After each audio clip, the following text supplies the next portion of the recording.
with a sunshiny smile, heard the roar of a plane as it sailed through the sky. To her playmate she cried with a bright twinkling eye, my daddy rides that ship in the sky. My way around the world at the public library, read all the songbirds through clap along that. I'm going to accept I'm gonna open up my heart. I'm gonna make everything feel new. Tickle my funny bone. I'm gonna tickle my funny bone. I'm gonna back my series on. I'm gonna read all the songbirds through. I'm gonna put on a cape and fly to France with Captain Underpants. With Captain Underpants. With Captain.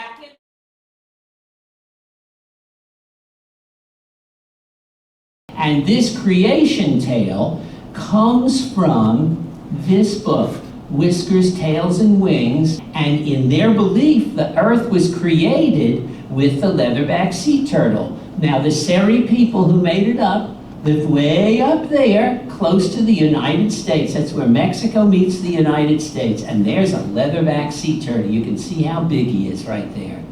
But the babies are teeny tiny. There they are going off in the beginning. Hant Kai, the creator God, created the heavens and he created the waters. Up in the heavens, he put the light of the sun in the daytime, and at night he put the stars and the moon to light the sky. And down in the ocean, he put all kinds of creatures. Now, he liked that. But something was missing. He wanted to create land for the animals and people to walk on. So he called them all together and he said, I am getting ready to create some land, and I need somebody, one of you, to go down to the bottom of the ocean and bring me back some sand. It'll be a long and dangerous trip. Who would like to go? Well, Hant Kai first picked the sea snail, because the sea snail said he could bring the sand back in his shell. But the sea snail went down a little ways. He went down a little ways, and then he got past the other animals, and he saw the great expanse of open water. He got scared. He scooted right back up. He went to a coral reef and into a cave because he was ashamed to go back. So he picked the triggerfish next, because the triggerfish said he could keep the sand in his strong mouth. But he hadn't gone very far before he saw some juicy sea back. Well, Hant Kai kept thinking, nobody's coming back. He picked the seal, he didn't come back. He picked the shark, he didn't come back. Nobody was coming back.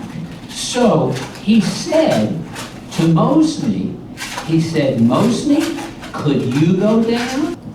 Said, go, Mosni, go. So Mosni thought, well, I'll go down and I will sing a little song to make me feel brave and strong when I go.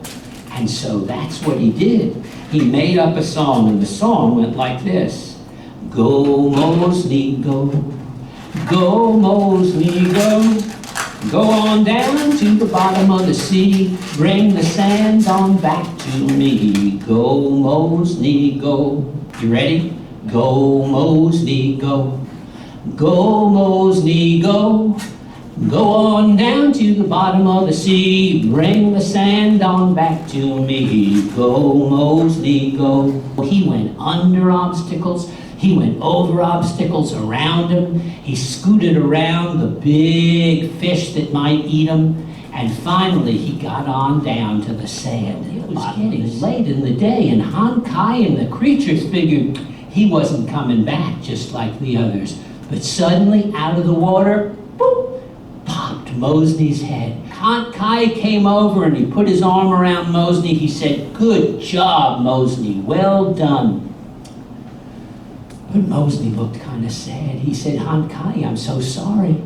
When I went down there, I took plenty of sand on back, but as I swam, the water pulled almost all the sand out of my flippers. I've only got a few grains. That's okay, Mosni, said Hant Kai. With those few grains, I can make more. And so he took those grains and he spread them out, and those grains of sand turned into a golden beach.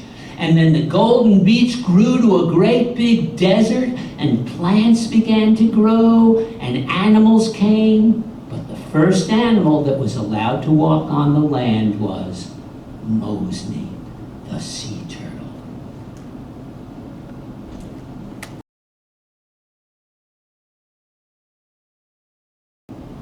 Well, talking about all the different plants that grew on the earth, I've got a song that I really love to sing that I need your help with, particularly on this, because it's a call and response song. It's called The Green Grass Grew All Around. Like this. Here's the drum. A tree in the hole make a circle, and the hole in the ground, and the green grass grew all around, and the green grass grew all around. Got it? We do the motions in that second part, okay? And we're going to add them on. And on that branch, and on that branch, there was a nest. There was a nest. It was a prettiest little nest. Was the prettiest little nest that you ever did see. That you ever did see. Nest on the branch, and the branch on the tree, and the tree in the hole, and the hole in the ground, and green grass grew all around, and the green grass grew all around.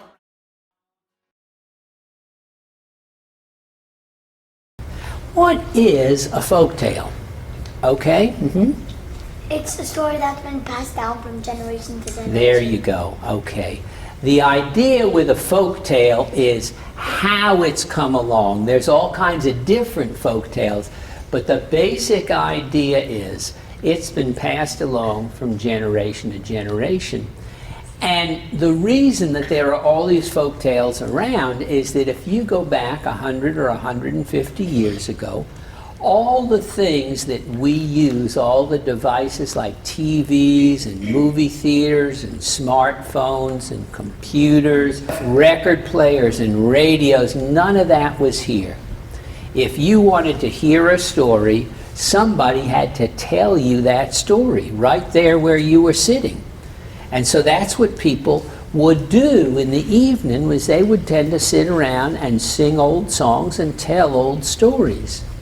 And they had learned them from when they were kids. And they grew up and they told them to their kids.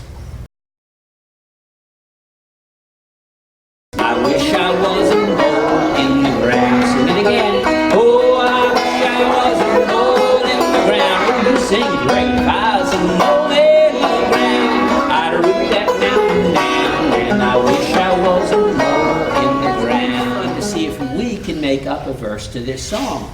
All you need is an animal and a place that that animal is.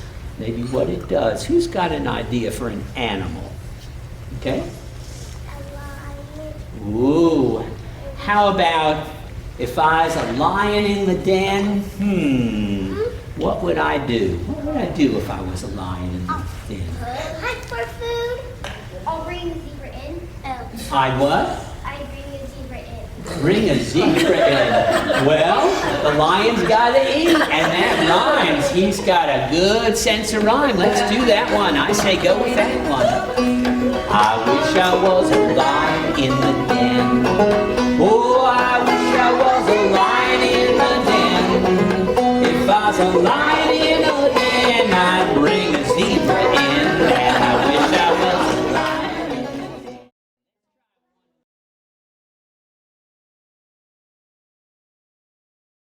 These are fairy tales, and we may think of fairy tales in terms of movies that have been made by Walt Disney. But the original ones of these fairy tales are often very gritty. What tale is this? Rapunzel. And that one is? Red Riding Hood. And what about that one? Sleeping Beauty. Most of these stories were collected by two brothers, Jacob and Wilhelm Grimm. Rumpelstiltskin, and Rump is a chapter book based on that that's wonderful reading. The Brothers Grimm, Hansel and Gretel, and A Tale Dark and Grim based on that. These new novels are great. Whatever After, great reads for third graders. A brother and sister fall through a mirror into different fairy tales, and they kind of mess things up when they arrive. And here's the one I want to tell you a little about. It's called The Six Swans. There was once a queen who had 6 sons, but what she wanted more than anything else in life was a daughter. And one day, she was looking out the window and she saw a mother and a daughter walking along, and they looked so happy. They were talking to each other, they were laughing. Without thinking, really, she said to herself out loud, "Oh, if I only had a daughter, I would give my 6 sons." Well, she should have thought about that, because 2 seconds later, an old woman appeared in the room before her, and she said, "That's a terrible thought. So you learn a lesson for him. I will grant your wish for you. I will give you a daughter, and on the day that your daughter is born, you will lose your 6 sons." And so she said that she wanted all of her sons gathered round her on the day that she gave birth. They all needed to be in the room with her, and she wanted all the doors guarded. There was a sound of wind, and the wind pushed open the window and came roaring through, and she looked up to see 6 swans flying out that window. And she looked to where her sons had been, and they were gone.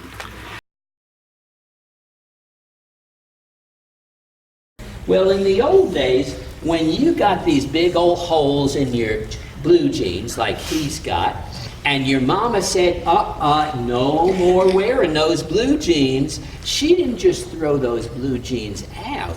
She took the blue jeans and she cut out squares and shapes out of the good part of the blue jeans. She did that with all the leftovers for the clothes, and then when she got a nice big pile, she'd say, "It's time to make a patchwork quilt." And she'd sew those patches together, and she'd make something new out of those old things. Now, here are the motions. I want you to put on a pair of glasses for your grandma, because you know our eyes get old. On my grandma's, and probably the first place you need a patch is right here, because you're sitting on it all the time. So for patch, I want you to kind of hit your bottom. Patchwork, and for quilt, I want you to pretend you've got a needle and you're sewing, okay? On the grandma's patchwork quilt, let me see it. Squares of corduroy and silk, red and green and blue, and yellow too, on the grandma's patchwork quilt.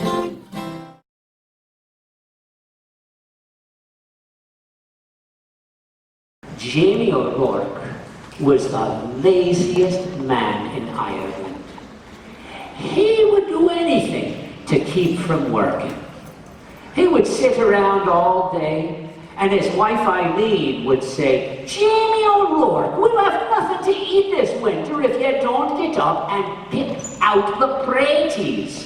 But then one day, Eileen really did hurt her back, and she was laid up in bed, and Jamie had nobody to bring him his food. Well, you would think that Jamie O'Rourke would finally get up out of his bed, get up out of his chair or whatever, and go out and dig out the praties. But remember, Jamie O'Rourke was the laziest man in Ireland. To himself he says, "With Eileen sick in bed, there'll be no praties. With no praties, there'll be no food. With no food, I'll starve to death. There's no telling how soon death will be knocking at my door. I'd best go and confess my sins to Father O'Malley so that I can go to heaven when I die." And so in the middle of the night, Jamie O'Rourke got up out of bed and started down the hill to the church. Well, about halfway down the hill, he heard a little singing and tapping. He come up nice and close, and he pulled back the ferns, and there, sitting in the middle of the moonlight, is. A leprechaun. He was tapping on some fairy shoes, and Jamie knew just what to do. He grabbed that little feller by the coattails and he held him up. "Let me go! Let me go!" cried the little feller. "Not on your life," said Jamie. "Not until you take me to your pot of gold." "Oh, Mr. Mortal Man," he said, "I'm just starting out in the trade and I've only got 1 or 2 pieces of gold." He says, "Won't you take a wish instead?" "A wish," says Jamie, "and what would I be wishing for? Me, whose wife is sick in bed and can't get up and dig out the praties and I'm about to starve to death." "Well," says the leprechaun, "you could wish for a magic potato seed, a giant potato seed. All you'd have to do is plant it and water it a couple of times, and you'd have the great, biggest potato you've ever seen in your life, and you could eat on that potato all winter long." Here's the sign for grow. A seed under the ground, here's your hand, it's the surface, comes up. "Gonna make this garden grow," turns into a flower, okay? "Inch by inch and row by row. Gonna make this garden grow." Get yourself a hoe in your hand. "All I need is a rake and hoe," some more sign language, "and a patch of fertile ground." What is that? Dirt. Next part starts the same. "Inch by inch and row by row." Get a big sack of seeds, hold it up with this hand, reach in with your other hand, get a handful and scatter it down. "Please bless these seeds I sow. Please warm them from below till the rain comes tumbling down." Okay? Now let's see if you can do your part with me playing the guitar. Ready? "Inch by inch and row by row, flower grow. Gonna make this garden go, rake and hoe. All I need is a rake and hoe and a patch."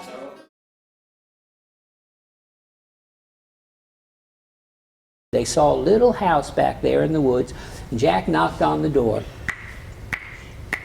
An old woman opened that door. She had a long nose. She said, "Yes, children, what is it?" Jack said, "Me and my sister Mary, we've been walking all day and we're too far away from home to get back. We were wondering, could we spend the night with you?" "Why, sure," she said. "Come right on in." Well, they went in there, and don't you know that she already had that table set for 3 people. And she set them down, and they had a great big old supper. Oh, they had fried chicken. They had mashed potatoes with peas stuck down in the middle of it. They had a great big apple pie with ice cream on top. They had such a good meal. They filled up with that. And then the old woman took them up a ladder to a loft in back where they were going to sleep the night. Well, that old loft had an old feather bed. At the foot of that feather bed, there were 3 big old pumpkins. Well, Jack and Mary got into the bed, and Jack, he was sawing some Z's right off like that. He was tired. Mary was tired too, but she was also suspicious of that old woman.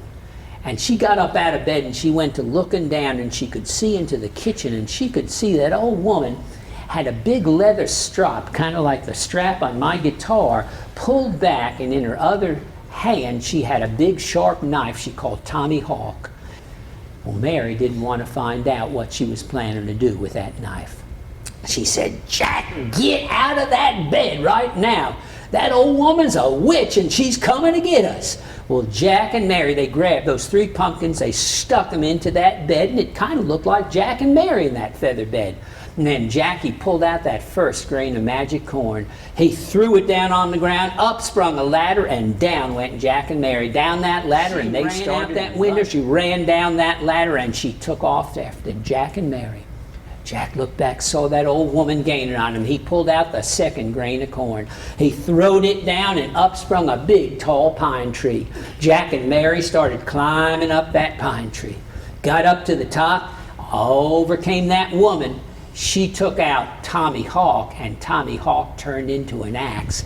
and she set into chopping. She sang, chip off the old block, chip off the new block. Count me. Chip off the old block, chip off the new block. Chip off the old block, chip off the new block. Well, Jack, he saw that and he thought, oh my goodness. He called out, he called, Barnie McCabe, Doodeleedoo, help me. Sooboy, your master's calling you. Well, those words drifted on out of that forest back to their house, and that milk turned red as blood. Jack's mother saw that.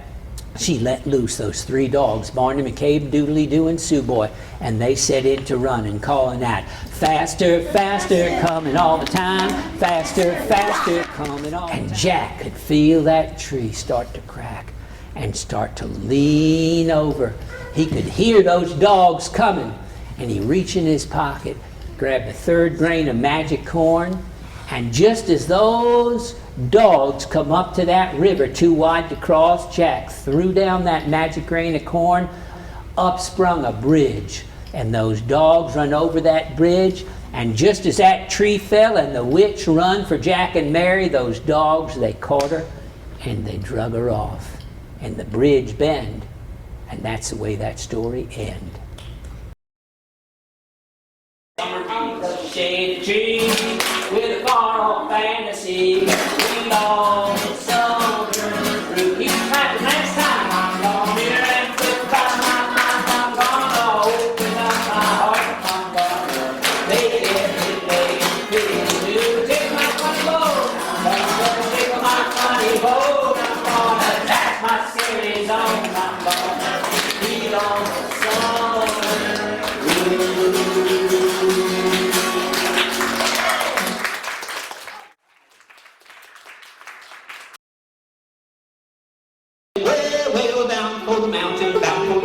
Down for the mountain, over the mountains, the hills, and the fountains, away with the chase away. Rover, see 'em, rover, catch 'em, over the mountains, the hills, and the fountains, away with the chase away. Listen to the hound dogs, hey, sounding right over the way.